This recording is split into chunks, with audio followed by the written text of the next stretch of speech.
have two more on my side, and both of them, as I said in the initial welcome speech, that we try to identify and invite women leaders from various sectors. So we had somebody from waiting, and I'm sure everybody is now wanting to wrap up. So my first question would be to Shikra, and one question each. You can ask your own questions, by the way. So, Shikra, you've been a woman entrepreneur, and India is a land of entrepreneurs, as our Prime Minister is continuously talking about it, and I believe there are entrepreneurship initiatives which are being started. So, how do you think, as a woman entrepreneur, how does the ecosystem look like? Is it supporting women entrepreneurs, not supporting? What is good about it? What could be done to make more women as entrepreneurs and not just the low-hanging fruits? You know, the higher end also, which are typically considered male bastions that women should only do those low-hanging, low-investment ones. So I'd like you to comment on that. Thank you. So when, as we've been hearing all day, that it is about you showing up as opportunity present. So how are we being trained? How are we, what kind of support system have we been a part of? And then when you take up this challenge to be an entrepreneur, which means you have to craft and craft everything that you think you want to achieve. The industry only requires the people who will deliver.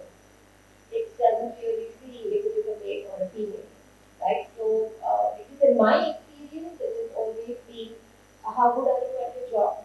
How can you deliver on it? Will you show up where it's required? Do you know what it takes to say stuff 2, 3, 4 times? Do you know how to handle failure? And then it is just a matter of being there and doing it every day. None of my clients or my colleagues or my excellent support system ever had a doubt if it was a women, is it the right place for me to engage? Or nor did I get an opportunity because of my gender, nor did I lose an opportunity because of my gender. So the only thing is, do not use that card to say that there were other things that drew my attention, and be a little more supportive when required. And I have seen that because I think everybody acknowledges that when a woman steps out, she's doing much more than she's being there at the business front. There are many things that she's capable of and she's responsible to take care of back at home. While men are starting to volunteer to take that responsibility, most of my interactions when I had to probably make a change to this schedule or ask for an extra grace period, by very clearly stating the reason, I don't think anybody has made a judgment on it because you're a woman. Because of the society and the landscape changing, the fabric of the society changing, it is taken pretty positively, and there is enough and good support as long as you're being transparent, as long as it's not a habit, as long as you know you deliver despite of your challenges. So I think it's a great time to be a woman entrepreneur. We are blessed to be here at this time and dream big and achieve it. So much, Shubhra. I think that's what you put it across, and I'll try and just add to it that very importantly you said, don't play the woman card. Do what you must be doing, and let your work do the talking, not your gender. In fact, that reminds me, Martina Navratilova, when she was on a winning spree despite her advanced age, and she was asked that how do you continue to play and win despite being qualified from 7, whatever age she was. She said, the ball doesn't know my age or gender. It just knows the tricks or the strategy or the skills that I apply on it. And that's how it should be. So, and the other thing that I also think one of our earlier speakers said, that create that ecosystem, create that support system. Very, very important. Uh, Anything that we do, it is not just probably when we create that ecosystem, it is not just for our own sake. When we create an ecosystem, when we take other women's help, we are also somehow mentoring them. We are in some way creating them to think, to be aspirational, and also take on leadership positions, which is great. And the third thing that I also would like to reiterate is that somehow a lot of us think that we can wear a lot of hats while men cannot. We have been struggling a lot while men have not. Quite possible that men have their own struggles. Men probably have their own stories to tell. But we are not really in the mood to listen because we have our own stories to tell. So it's okay to be, probably we could also be a little more sensitive and also involve men. If we think that there are 10 things that we need to do, and whether at work or at home, why do we think that all those 10 things need to be done by us? Is there any rule or is there anything that says that it is now only us who will pick up the taps at home or do the things? We can always delegate, we can always request, ask, sometimes cajole them into it. So I think those are the things that we also need to learn, which we do, which we use all kinds of methods to be able to get along what we need to. So thank you, Shubha. Thank you so much. Sure. Also, when I started my career, most of the time I used to be the only women. Now there are more women, I mean, there are more women in the room. I mean, that the environment is changing. So it is no longer that you are the only one and you have to start to think about the strategy of what the guy would think like, what could their strategy be like. Because the way we are wired is different, and the way we react is different, the way we build people is different. I don't think that there is taking it over. But when there are more women in the room, like here, the environment is more supportive and we know each other better. We speak the same language and it's more everything in the room. Yes, I agree with that. But there is more collaborative mindset than a competitive mindset. So maybe we could spread more of that around. So yes, thank you so much. Shabik, I come to you and reserve the best for the last. So, Chandrika, as an education, as a professor, as an education leader, how do you think your institution or as teachers, as professors, how are we inspiring the younger generation to become leaders, take up their own, become entrepreneurs, or do their own thing, and not just get into a corporate job just because they're doing an MBA, or actually take up an engineering job because they have studied engineering? How are we doing our job to promote women to be what they want to be? Young women. Thank you, Kathleen, and thank you, Woxsen, for having me here. I'm going to take a step backward, and I'll take a step back.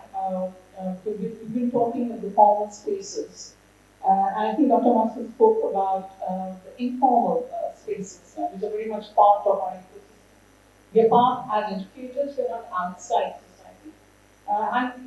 The last 1 month, I've been traveling, crisscrossing across the country, working alongside a lot of civil society organizations. And let me give you just 3 examples, and then I'll ask you the question, I'll ask the audience the question, whether they see that as entrepreneurship or not. So let's look at a woman who's been impacted by violence. A civil society organization is helping them to set up a business. And she may not have any resources, whether it's in terms of education or anything else. What she might have is a set of skill sets, which might be about cooking or might be other things. How do you organize them to create an entrepreneurial enterprise, which is a social enterprise? That's one part of the thing. And I also ask the audience something else. I was in a particular state where I was talking to a particular organization which only works with sex workers. And they're saying that they work with 40,000 sex workers, 54 brothels. Women have no resource but their body. If you have women who have no resource but their body, you see them as entrepreneurs if they use their body. They have ensured that nobody underage will come into the brothels where they work. They also looked at that nobody will be forced into that space, and they take and create that space. So, what is very interesting is out of these 54 brothels in which they work, they've got a proper organization from the president, secretary, treasurer, and somebody who's presenting it. And then it goes up to another executive body which has 9 members elected from this 216 people. So do you see that entrepreneur, all that they want is the dignity of being recognized as people who are enterprising, innovating on the definition of entrepreneurship as we know. Do you look at that? One of, as I was crisscrossing and talking to entrepreneurs across the country, some of the social entrepreneurs, one Dalit entrepreneur actually turned around and told me something. He said, there are many communities here who know, where entrepreneurship and networks, social and financial networks are part of the ecosystem. But I, as a Dalit, there's no one in my family who's been entrepreneur, and neither do I have the ecosystem or the skill set or the knowledge set to be an entrepreneur. So my question to us, the probably, as business schools, as people who are within the space is, what do we do to create that ecosystem? Because when we're talking of ecosystem building, we cannot just talk of the formal ecosystems. We've got to talk of the informal ecosystem. Informal ecosystems are large section. 80% of this country still works in an informal economy. And remember, only 14% of the entrepreneurs, if you have, are women entrepreneurs in this country. Which is just, if you translate it in terms of number, it is 8 million. But 8 million in India is a very small number. So I think this is something that we got to also keep in mind. So I think,